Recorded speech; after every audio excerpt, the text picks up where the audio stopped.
So imagine signing up for like an artisanal hot sauce subscription, Sure. right? I've definitely done things like that. Yeah, you totally forget about it. Then 3 years later, you open a closet and find just, I mean, dozens of bottles you are literally never going to eat. Just absolute waste. Exactly. You spent $1,000 on nothing.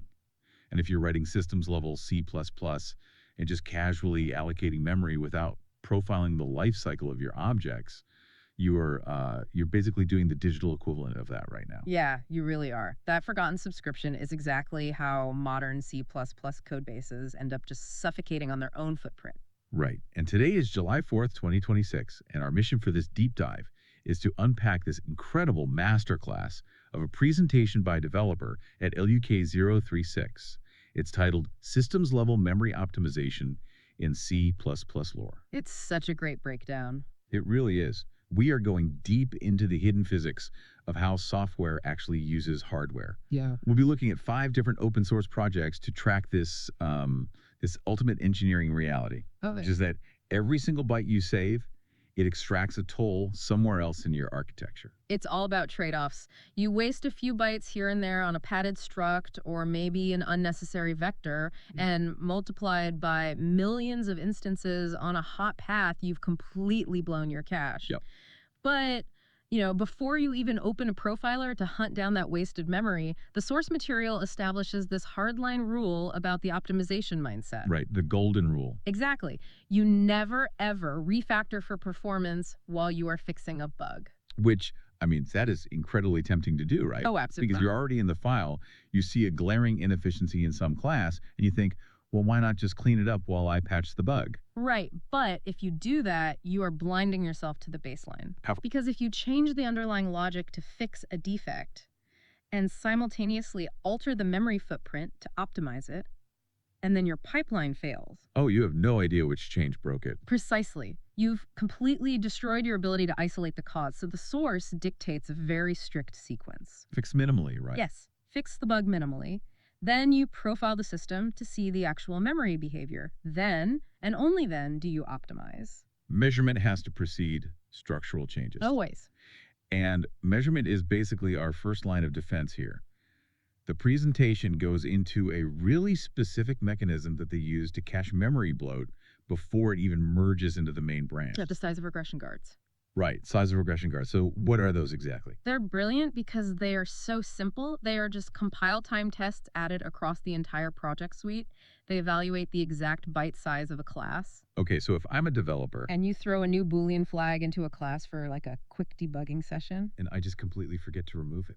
Right. Or you pad a struct inefficiently. The code simply will not compile. Wow. Yeah, the continuous integration pipeline fails immediately because the class size inflated beyond what was expected.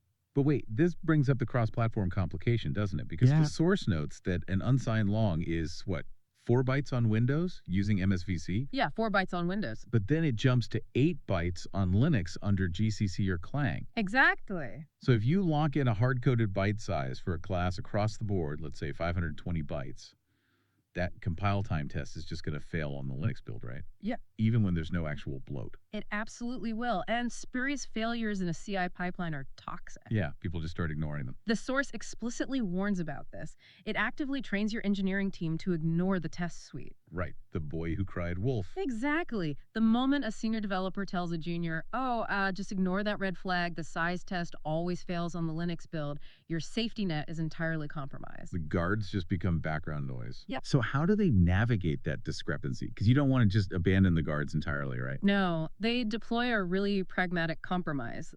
For compound classes, so classes built out of multiple nested objects, they rely on relationship checks. Like proportions. Exactly. Instead of asserting a hard byte count, the static assert verifies that, say, class A is exactly twice the size of class B. Oh, that's smart.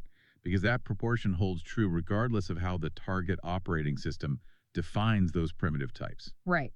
They reserve the hard-coded exact byte values exclusively for the absolute leaf classes at the very bottom of the inheritance tree. Makes sense. And they heavily pair them with comments documenting the expected memory layout. And all of this, by the way, is enforced through an XMake test system. Which is like a single command, right? Yeah, a unified command that builds and tests across all 5 projects mentioned in the presentation. So LDS CPP, MyWheel CPP, CSD CPP, ensuring it's completely consistent across Windows, Mac OS, and Linux. Okay, so with the guards catching the accidental bloat at compile time, let's talk about where the deliberate bloat usually lives. The heap. Yeah, the heap. In the template generated project, LDSCPP, there's this class called VD Corpet Dynamic, and it was storing exactly 64 elements in a standard vector. Which is a dynamic heap allocation. Right, and they just swapped that dynamic allocation for a standard array. A simple change, but huge impact. Huge. That move pulled 512 bytes off the heap and slammed it right onto the stack. It saved one heap allocation per instance. Which really adds up. And then over in LDS Gen CPP, there was a function, sphere3 pop, that used to return a standard vector of 4 doubles. Meaning every single call hit the allocator? Every single time. Changing that return type to a standard array resulted in 0 heap allocations per call. It allowed it to rip through 100,000 pops in just 66 milliseconds. The overhead of the system allocator on a hot path, I mean, it really cannot be overstated. It's a massive bottleneck. When a function like sphere3 pop is traversing the heat, looking for free memory blocks millions of times a second, your CPU is basically just starved, waiting for memory access. Right, it's just twiddling its thumbs. Exactly. Forcing that data onto the stack keeps it local, predictable, and blindingly fast. But wait, changing an API to return an array instead of a vector completely breaks the contract for anyone downstream using that library, doesn't it? It does. It's kind of like imagine taking a sleek, perfectly optimized diet soda can, and then you just shove it inside a giant plastic shopping bag. That's a great way to picture it. Because if a caller takes that fast array from sphere3 pop and immediately wraps it in a standard vector just to maintain compatibility with their own messy legacy code, doesn't that entirely defeat the purpose of the optimization? It completely negates the savings. The optimization is incredibly fragile here. It only works if everyone plays ball. Exactly. It demands that the entire downstream call chain adopts fixed size arrays. If a single vector wrapper is introduced anywhere in that chain, it triggers the heap allocation anyway. Wow. Meaning you have shattered backward compatibility for literally 0 runtime benefit. It puts this massive burden on the caller to respect the new memory contract. And furthermore, if we look back at the VD Corpet dynamic change, moving to an array means we are permanently taking up that full 512 bytes on the stack for the entire lifetime of that object, right? Correct. Whereas the vector at least gives you the option of resizing down.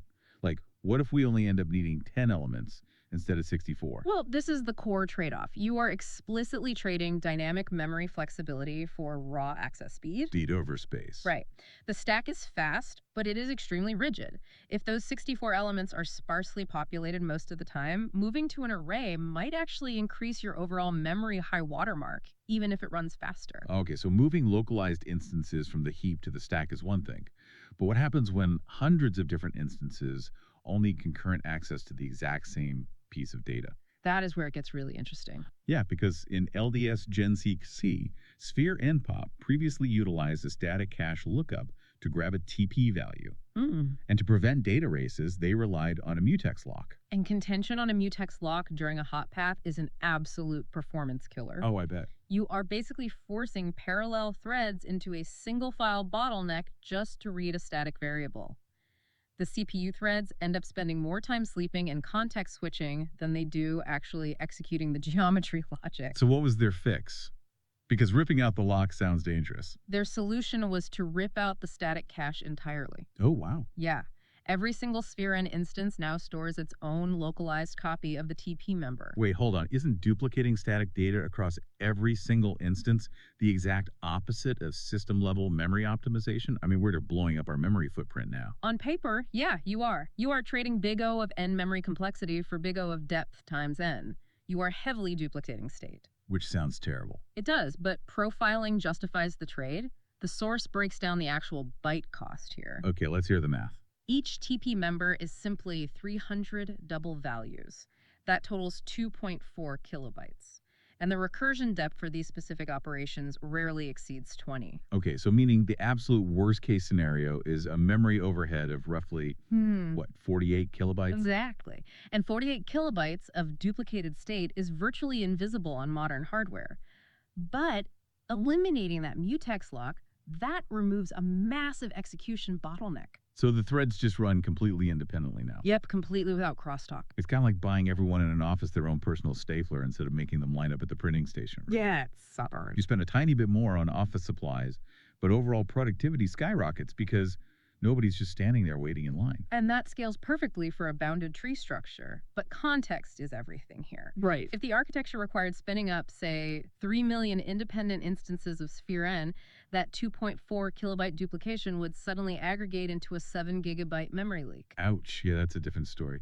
In that case, the mutex would definitely be the lesser evil. The bounds strictly dictate the optimization. Okay, so duplicating static data is fine because we know the upper bounds. Yes. But the moment that bounded data becomes dynamic, like the moment a container actually has to grow all of this localized memory safety, just completely falls apart. It really does.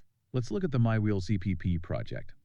The Robin class originally relied on a circular linked list, which was costing 1 pointer per node. And since the nodes were contiguous in a vector, those pointers were just wasting 8 bytes a pop. Right. So they refactored to an index-based system, relying on the position rather than the memory address. That let them claw back those 8 bytes. Which is great. But the far more dangerous scenario they outlined is the BPQ lazy buckets issue. Oh, yeah. That was a severe runtime defect caused by pointer invalidation. The presentation notes that a vector reallocation caused self-referencing sentinel pointers to just dangle. Can you walk us through how that structural failure actually happens under the hood? Sure. So when a standard vector hits its capacity limit, it can't simply expand into adjacent memory if another program happens to be sitting there. Right, it's blocked. Exactly. So it has to ask the OS for a completely new, larger block of memory somewhere else. It copies all the existing objects into the new block, and then it deletes the old block. Okay. The BPQ structure was utilizing lazy buckets with sentinel nodes that held raw pointers to each other. When that underlying vector resized and moved all the data, those internal pointers were still pointing to the old deleted memory addresses. So it's like giving someone an address to a house that is currently sitting on a flatbed truck moving to another state. Perfect analogy. If you try to visit the address you wrote down, Yeah. you were just standing in an empty dirt lot. And your program crashes. So how do they architect a fix for those buckets? They leveraged the reserve function. By calculating the maximum required capacity ahead of time, they forced the vector to allocate the massive contiguous memory block up front. Without actually failing it. Right, without actually constructing the elements until they were needed. This guarantees that exactly one allocation occurs, ensuring the memory addresses of the sentinel nodes remain completely static for the entire lifetime of the queue. But wait, if we bounce back to the Robin class, they circumvented this by using index-based addressing instead of pointers, right? Yes, they did. But an index requires a modulo operation to calculate the wraparound point, and the source points out that a modulo takes like 20 to 40 CPU cycles to execute, It's expensive. whereas a simple pointer load takes a single cycle. So aren't we severely degrading our CPU performance just to save 8 bytes per node? We are definitely paying a heavy CTU tax for that modulo. But the 8 bytes of recovered memory, that's just a secondary benefit here. Really? What's the main benefit? The true architectural win is absolute immunity to pointer invalidation. Because an index is just a relative offset. Precisely. If the vector is forced to reallocate and move to a completely new memory segment, index number 5 remains index number 5. Ah, I see. The absolute memory addresses changed entirely, but the relative topology of the data structure survived the move intact. That's super resilient. It is. The source distills this into a strict architectural rule. You should default to index-based addressing whenever a container has the potential to grow dynamically. And use pointers when. Reserve raw pointers exclusively for data structures where the memory layout is statically guaranteed to never shift. Where the flatbed truck is never coming for it. Exactly. Okay, so moving data is perilous and growing data is dangerous, which kind of brings us to the ultimate system-level memory optimization, Which is... simply refusing to store the data at all. Ah, right. We're looking at the tension here between computing on the fly versus storing state. So in Fizzy's DCPP, they implemented rPolygon iterators. Instead of allocating a vector to warehouse all the points of a polygon, the iterator just computes the vertices dynamically. Right, executing origin plus vex of I-1 upon every single request. Yep, so you completely bypass the heap allocator, The memory footprint for the polygon vertices literally drops to 0. which is amazing. And in that same Fizzy's project, during a clock tree construction phase, they refactored to heavily utilize standard move on the sync names, which are strings. Oh, that's a clever word. Moving the strings rather than copying them totally eradicated like 100,000 heap allocations. But there's a massive catch there. Standard move semantics leave the original sync names in an undefined, empty state. Right.